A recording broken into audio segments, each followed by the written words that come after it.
James. How are you? I'm doing excellent. It's nice to see you again. You said 15 years since we last spoke. Yeah, It 15 doesn't feel like years. 15 years. You know, 15 years, Robert Fisk. I yes, remember. but it doesn't seem that long, honestly.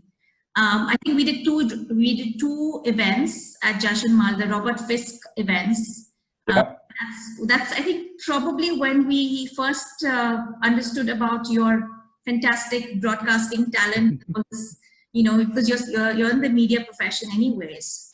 So Thank you very much. I remember that those were the best events that we had at the bookstore.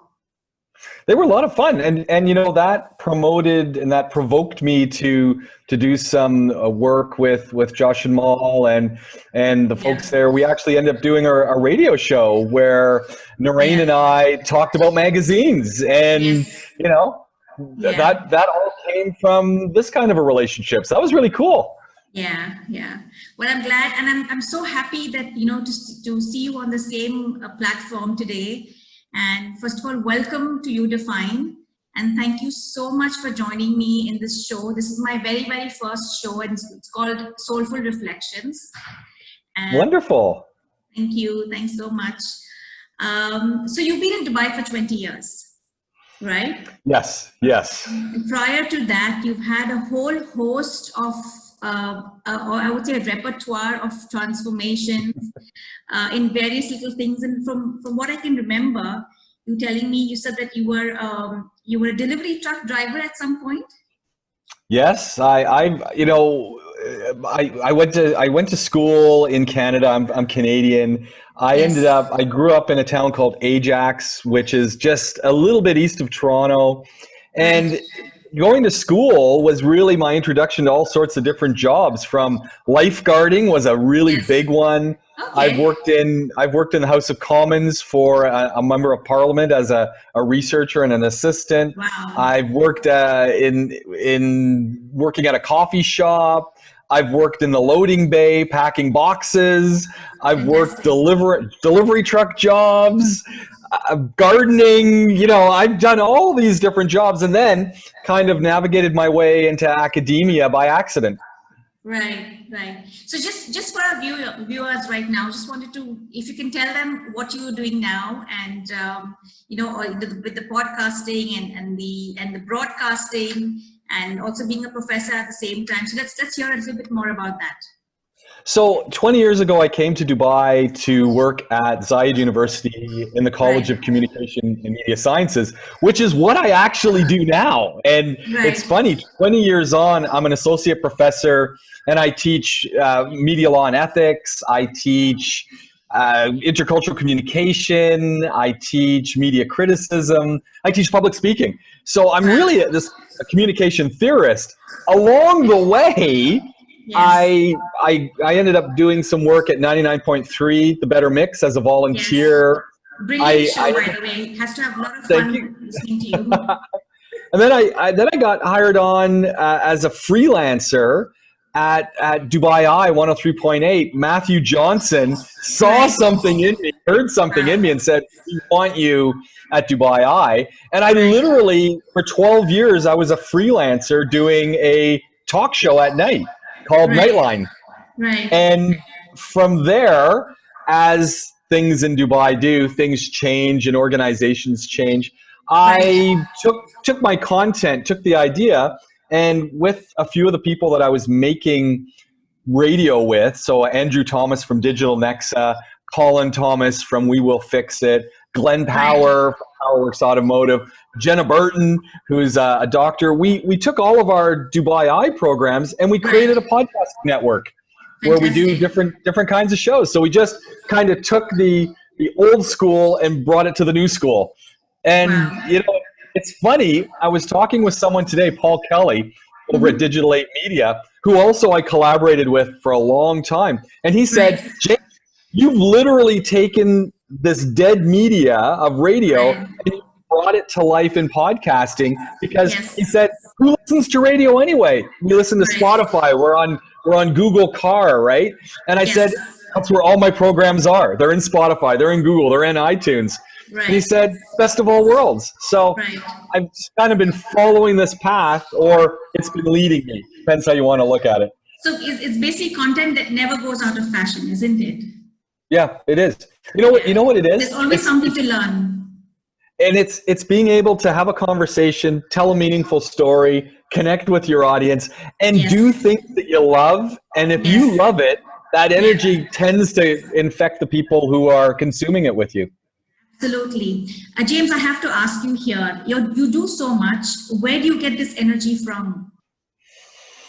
I think the more you do, the more energy it just kind of creates with you. But look, I have downtime, and my wife would tell you, 9 o'clock at night, I'm gone. I mean, I fall asleep, and I'm up at 5 in the morning. I'm go. I do all the things, and then there's downtime. I am out of there. It's like, forget asking, which is irony, given that I used to do nighttime radio, and I'm not a night person. Yes. I'm a morning person, so it was a real challenge. Yes, and what is your true driving force, do you think? Where is it coming from? We've talked about this, and I constantly reflect on this. I think it's my driving passion, the thing that keeps pushing me forward is really the challenge. The challenge to, can I do it? Can I sustain it? Can I make it happen? And when someone says to me, it's really crazy because I never realized this until maybe 10 years ago. When someone says, James, James, you can't do it. James, it's impossible. As soon as they say that to me, it's like a switch flicks in my head, and I'm going to do anything and everything to prove them wrong. Fantastic. And that tends to be it. Yes. But many people, I think their greatest fear is coming out of their comfort zone, isn't it? Yeah. And yes.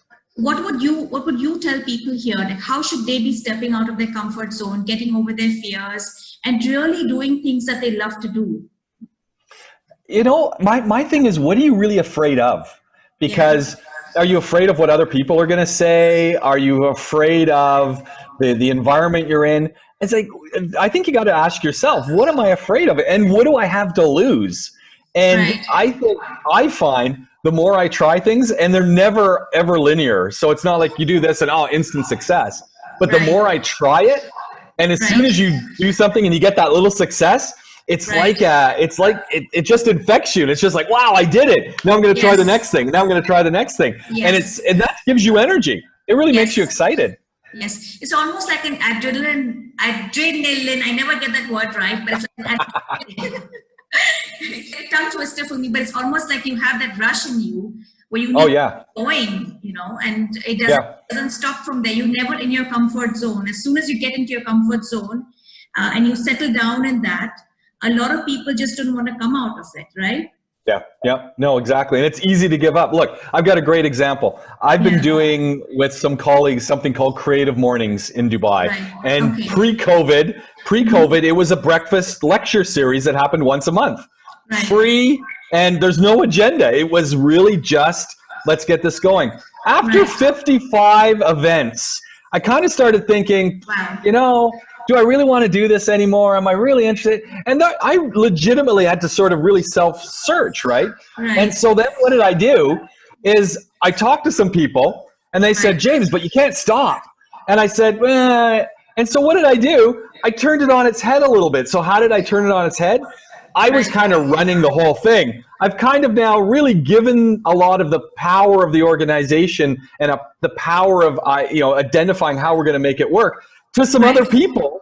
And I'm still doing my thing, and I'm still keeping everyone together, but it's really frightening to do that because now I don't have control over it, but everyone knows the expectation. They're doing way better than I can do, and my original fear has now given me this enthusiasm for something again. And it's like, wow, I'm really excited. And it's now, we're virtual for now. So that was terrifying because you can only do so many Zoom meetings. And how do you make it so someone's going to get a takeaway?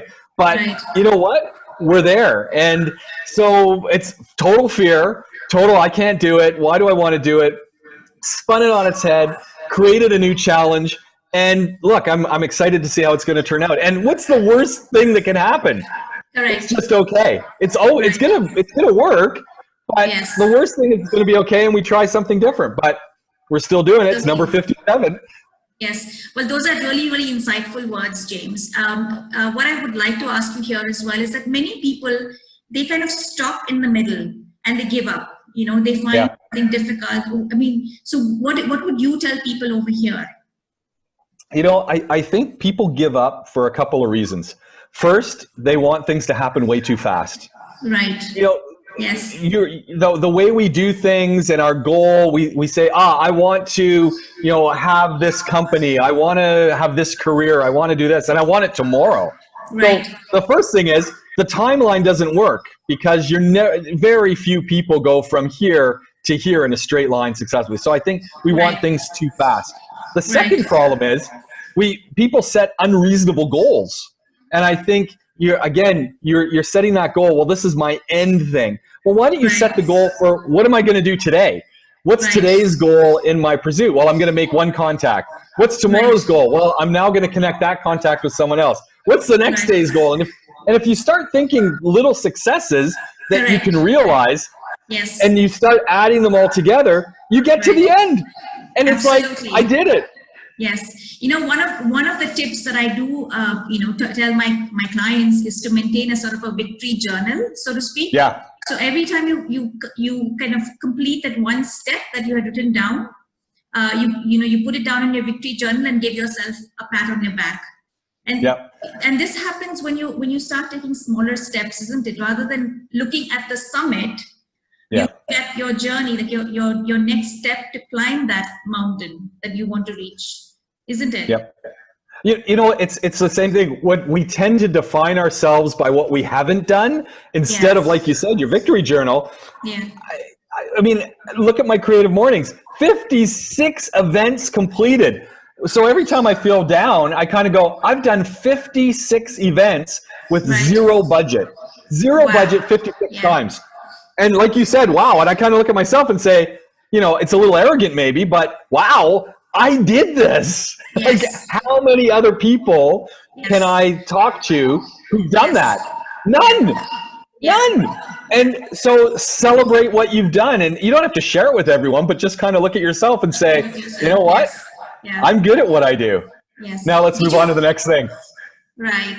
Well, did you ever find throughout your journey that you were ever short of resources? A lot of people are afraid of starting something new because they feel that they don't have enough money, or they don't have enough people to help them, or they don't have the technology or the skill or the knowledge. Did you ever feel that? Always. I mean, that is so common. It's figuring out what you can do with what you have. And again, that comes down to those little steps.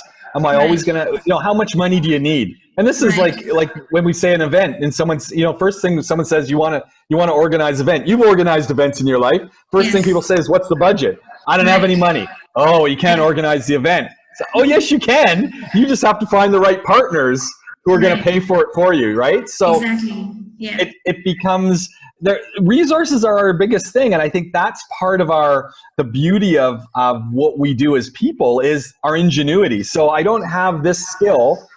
A, where can I learn it? Or B, who can I find that's going to help me with it?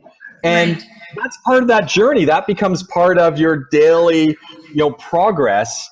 And it's not getting, it's so easy to say, oh, I can't do it. I'm done. Whereas instead of looking at it as, okay, how am I going to fix that? How am I going to find an alternative? Who can I talk to? And ultimately, again, if you break them down into small things, it works. Sometimes it might be, I sometimes think when I reach those stumbling blocks, if I'm truly just going to give up on it, maybe that thing that I'm working towards isn't what I really want to be doing. Because if you really want to do it, you're going to find a way. If you hit so many stumbling blocks and you're just kind of, oh yeah, it's not worth it, maybe it's not. Yeah. I think honesty is really important. Absolutely. Honesty, authenticity. Well, thank you so much, James. That's been so insightful. Amazing, amazing words and amazing tips that you've given all of us. Just to be stepping into your shoes and, trying to see what sort of journey that you've been through. I feel like, I just kind of feel like, wow, this man has done so much.